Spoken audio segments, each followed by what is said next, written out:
Yakuza Like a Dragon. Oh, absolutely. It is giving me a lot of pleasure. A lot of collections going on down there, if you know what I'm saying. Oh, Is collections yes. a sex thing?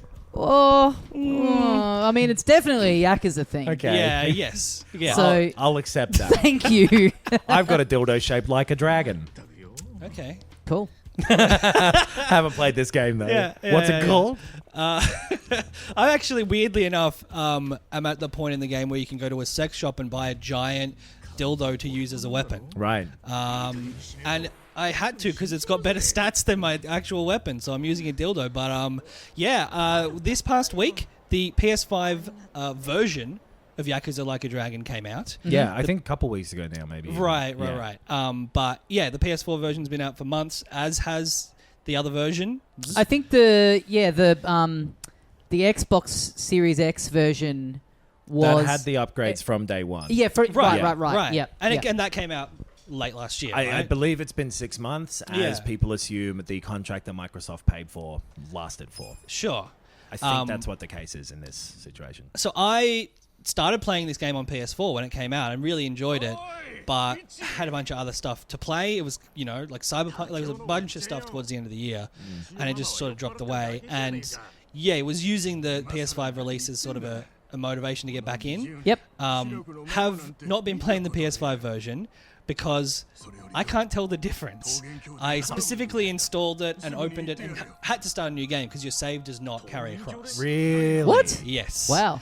Your save carries across from, so I played it on literally my PS4. Yeah. And then installed it on the PS5, moved the save game over, cloud shit, blah, blah, blah, blah, blah. Yeah. All of that's fine, but you can't transfer that to the PS5 version.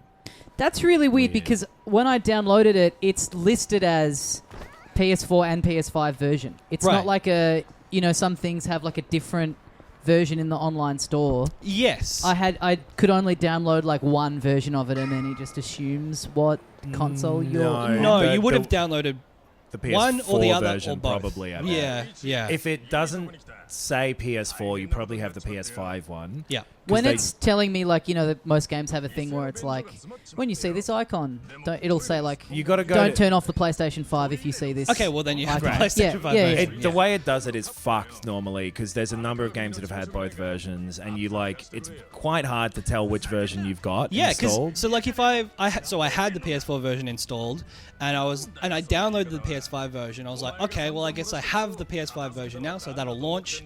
No. You have to open one version and then go to the little menu to the side next to play. The three dots. Yeah, and then there's a little drop down, and then it says, it doesn't even say switch to PS5 version. It just says PS5 Yakuza like a version. Yeah. Someone do a cover of a Japanese song. Yeah. It just says, and then you hit it, and then the screen reloads, and obviously it's the same splash screen. It all looks exactly the same. But now when you go to the little menu, it'll say PS4. So, that's the only indication of what version you're playing. And it won't let you bring your save over? No. I just What? Googled that as well to make sure, and it doesn't have cross saves between the two versions, which is fucking insane. That is crazy. Yeah. Because I got about 4-ish hours in and was intending on just transferring it over and continuing it. And a so reasonable assumption that you could do that. That's why I downloaded a fucking 45 gig file. to give you the upgrade for free, but not let you carry over. That is insane. Very weird. Frustrating too because most of the beginning few hours of this game, as I imagine is the case with all the Yakuza games, it certainly was the case with the one other one of them that I've played. The first few hours is largely cutscenes. Yes. And it's all good. It's good stuff. It's great stuff.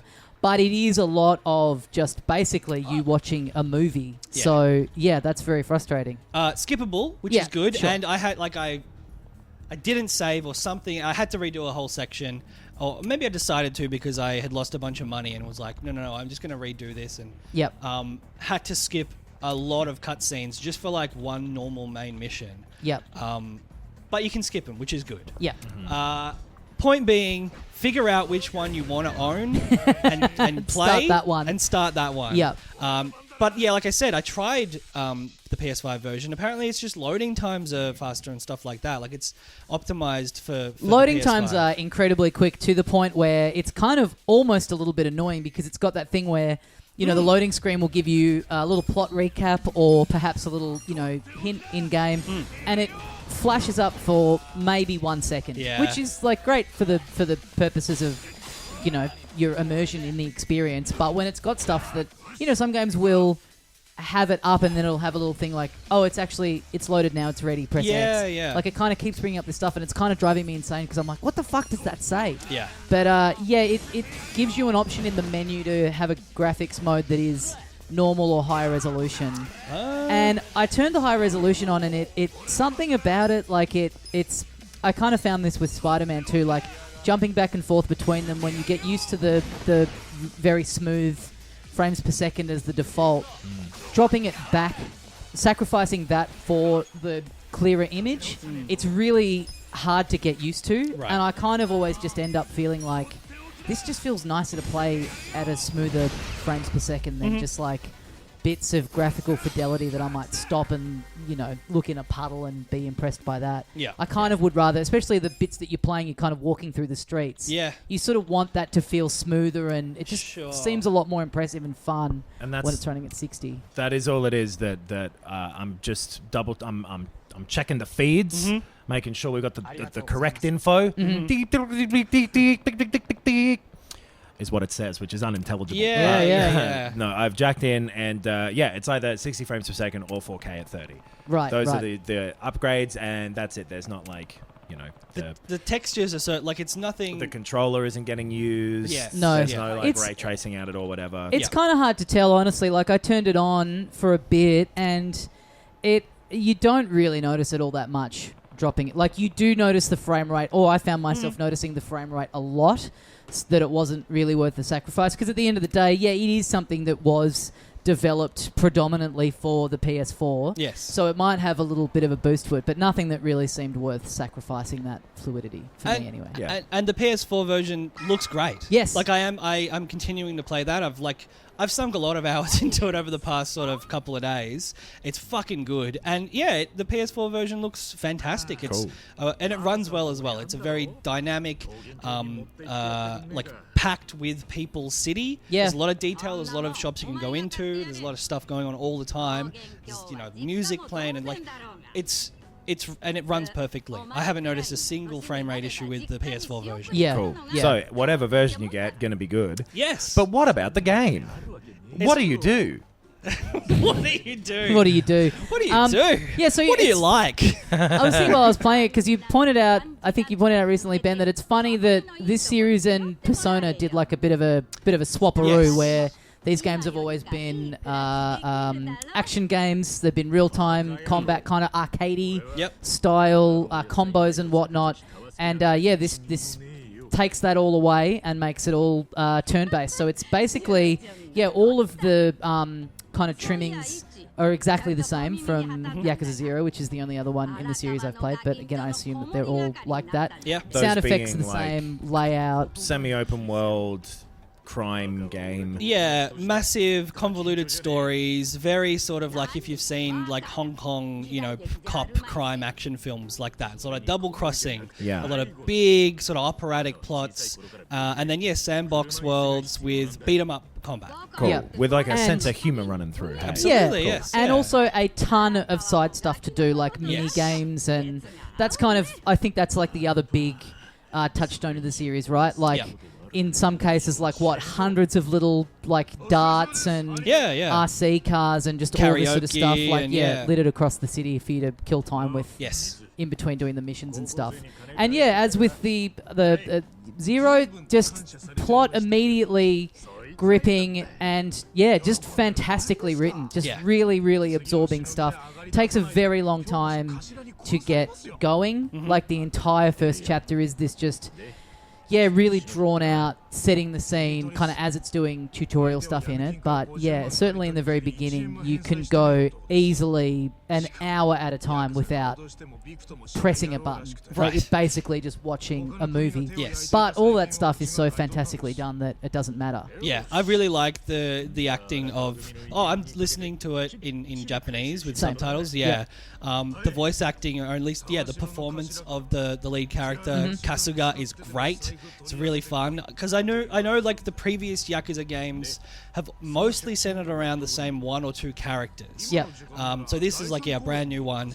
And, yeah, the story is fantastic. And it's really... It uses these classic tropes of gangster films and crime films and dramas to tell, like you said, Nox, like this sort of cheeky, like funny, but really overblown version of those stories. Yeah. And it's so entertaining and really cinematic. I think in chapter 4 now, I would say the first 3 are like a prologue, basically. I'm 3 hours in, and it's again, I don't mind because it's all really great stuff. But yeah, it fucking takes a long time. It's still barely getting going in terms of like the story and me being let loose. If you're doing the side stuff, what I've seen is this is like an 80-hour long game. At least. I think if you do everything, it's like over 100 hours. Right. So this is a lot like Persona. Yes. Like you said. In many ways. So Right. in that sort of, really, really long but well-paced story, but also like mechanically, it's like you have, your charm, skill, and your kindness, and you have these skills that you slowly build up by doing stuff. You have characters that you increase your bond with, which makes them perform better in combat, and you can do like tag team combo moves and shit like that. And this is just like turn-based JRPG type combat. Really Yes. classic. Doesn't really throw. I mean, that so far where I'm at, it's differs from Persona in that Persona has kind of a few more twists on the sort of turn-based battle system. This is pretty straight down the line. The special attack that's going to use up MP. Yep. You've got just your standard attack, guard, you use items. But it also, it's got such a dynamic presentation in those scenes. Like, it's still camera-wise and sort of cutaways in this very this. It just feels great to land a good blow on someone. Like it's all animated so well, and you can not use just static. Like it kind of the camera cuts around, and you can use stuff in the scene as well. Like you can, if you happen to be positioning your character where there's a chair between you and an enemy, you will pick up the chair and smash the enemy with it, and it'll do extra damage. So cool. It's actually a dynamic turn-based sort of arena that it's got. There's other stuff to the combat that comes in a little bit later. You can like bring in people to help and sort of like summons in other JRPGs. Yep. There's more to it than I think Persona even. I guess there isn't the elemental stuff, but there is like the classic like stun, silence, rage. A lot of, again, like very Final Fantasy sort of JRPG mechanics. Yeah, one thing I really like, and this happens early enough that I don't think it's a spoiler in any way, but it is an interesting thing where, this game traditionally has always been, real-time combat, and then they've made this big shift into it being turn-based.